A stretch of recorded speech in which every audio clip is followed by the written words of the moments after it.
नमस्कार दोस्तों, आपका स्वागत है हमारे YouTube चैनल डरावने किस्से में।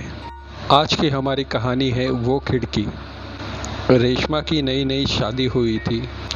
वो अपने पति के साथ खुश थी। शादी के कुछ ही दिनों बाद रेशमा के पति का तबादला हो गया और वो उसके साथ दूसरे शहर में चली गई। रेशमा के पति के पास ज़्यादा पैसे नहीं थे, जिस वजह से उसको रूम भाड़े पे लेना पड़ा। जब रेशमा रूम देखने गई तो वहाँ पर एक रूम में दो खिड़कियाँ थी। उसमें से एक खिड़की बंद थी और दूसरी खुली थी। वहाँ पर रूम मालिक ने बताया कि यहाँ ये खिड़की कभी मत खोलना। रेशमा ने उनसे पूछा, क्यों ना खोलूँ? तब उस मकान मालिक ने बताया कि ये खिड़की जाम है। अगर आपने इसे एक बार खोल दिया तो फिर से बंद नहीं कर पाओगी, इसलिए इसे मत खोलना। रेशमा उनकी बात मान गई। रेशमा जब वहाँ रहने गई तो ठंडी का मौसम था, जिस वजह से उसको खिड़की खोलने की ज़रूरत नहीं पड़ी। पर थोड़े दिनों बाद जब गर्मी आई, अब रेशमा गर्मी से परेशान थी। एक दिन ऐसे हुआ कि रात को लाइट चली गई। रेशमा और उसके पति सो रहे थे, पर उन्हें नींद नहीं आ रही थी क्योंकि घर में गर्मी बढ़ती जा रही थी और एक खिड़की से हवा काफ़ी मुश्किल से अंदर आ रही थी। इसलिए रेशमा ने कहा कि मैं दूसरी खिड़की खोलती हूँ। तब उसके पति ने कहा कि मत खोलो, रूम मालिक ने मना किया है। पर रेशमा को गर्मी बर्दाश्त नहीं हुई, जिस वजह से वो उठी और खिड़की खोलने के लिए आगे बढ़ी। रेशमा खिड़की खोलने की कोशिश कर रही थी, पर वो नहीं खुली। उसने देखा कि खिड़की के पास एक लाल धागा बंधा हुआ है। उसने वो धागा तोड़ दिया। अब खिड़की एक झटके में ही खुल गई और जब खिड़की खुली तो एक ठंडी हवा का झोंका रेशमा के बदन को छू गया। वो खिड़की खुलने की वजह से घर में ठंडी हवा आ रही थी। अब रेशमा और उसके पति सोने की कोशिश करने लगे और उन्हें नींद आ गई, पर रेशमा को नींद नहीं आ रही थी। उसे हल्की हल्की किसी की आवाज़ें भी आ रही थी। अब उसने पलटकर देखा तो खिड़की के पास उसे एक काला साया नज़र आ रहा था। रेशमा ने तुरंत अपने पति को उठाया और उसे दिखाया। रेशमा ने उन्हें खिड़की की तरफ देखने के लिए कहा, पर वहाँ कुछ नहीं था। अब रेशमा के पति ने कहा, शायद तुम्हें भ्रम हो रहा है, सो जाओ, सब कुछ ठीक हो जाएगा।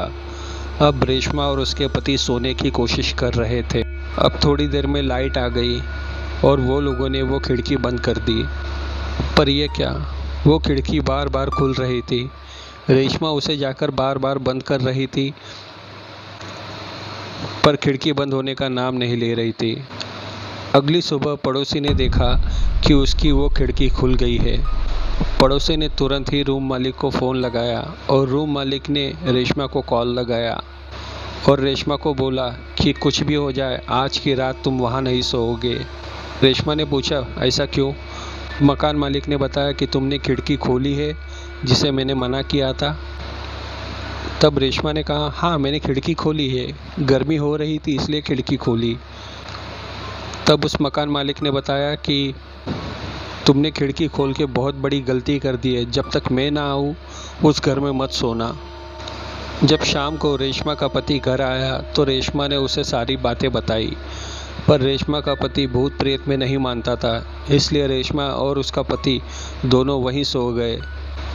अब रात को 12 बजे के बाद वो खिड़की खुली और वहाँ से वही परछाई दिखी जो एक रात पहले रेशमा को दिखी थी। रेशमा का पति उस खिड़की के करीब गया और देखने लगा, पर वहाँ पे इंसान नाम की कोई चीज़ नहीं थी। एक साया था जिसने रेशमा के पति का गला पकड़ लिया। अब रेशमा का पति छटपटा रहा था और रेशमा डर गई थी। तब रेशमा को लगा कि सचमुच कोई भूत प्रेत का साया है। वो तुरंत दूसरे कमरे में चली गई जहाँ पर मंदिर था। उसने वहाँ से पवित्र जल उठा लिया और वो अपने पति के पास पहुँच गई। वहाँ पहुंचकर उसने वो पवित्र जल उस काले साये के हाथ पर फेंका। जैसे ही वो पानी उस साये के हाथ पर पड़ा, वो साया तिलमिलाने लगा और उसने उसके पति का गला छोड़ दिया और पीछे हट गया। अब रेशमा और उसके पति थोड़ा पीछे हट गए।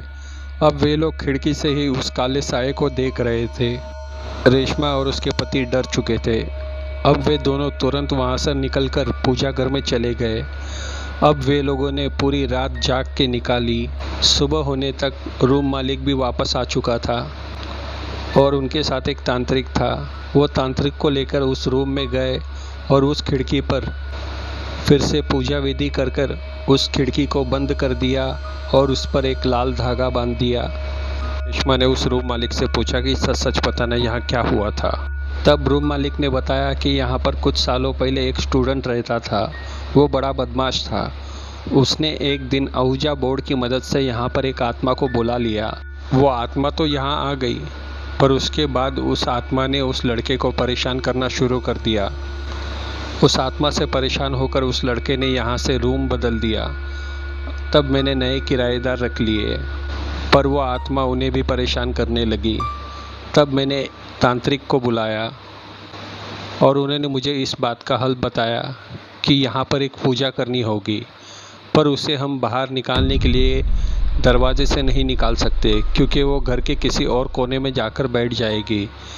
इसलिए हमें एक खिड़की बनानी होगी। हम उस खिड़की के ज़रिए आत्मा को बाहर निकाल देंगे और उस खिड़की को हमेशा के लिए बंद कर देंगे। पर मैंने बाबा से पूछा कि अगर कोई उस खिड़की को खोलने की कोशिश करे तो?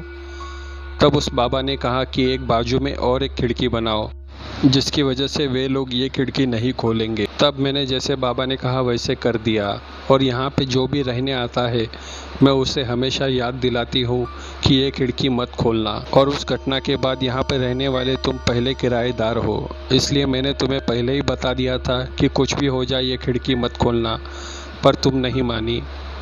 रेशमा समझ चुकी थी कि सारी गलती उसी की है। अगर वो खिड़की नहीं खोलती तो ये परेशानी नहीं होती। उस दिन के बाद रेशमा ने उस खिड़की को कभी नहीं खोला। रेशमा करीब 3 साल उस घर में रही, पर उसके बाद उसे कोई अनुभव नहीं हुआ। 3 सालों बाद उसके पति का प्रमोशन हो गया और वो उसके पति के साथ एक नए फ्लैट में चली गई। तो दोस्तों, ये थी हमारी आज की कहानी। कैसे लगी कमेंट करके ज़रूर बताएं। कहानी सुनने के लिए धन्यवाद। फिर मिलेंगे एक नई कहानी में। तब तक अलविदा।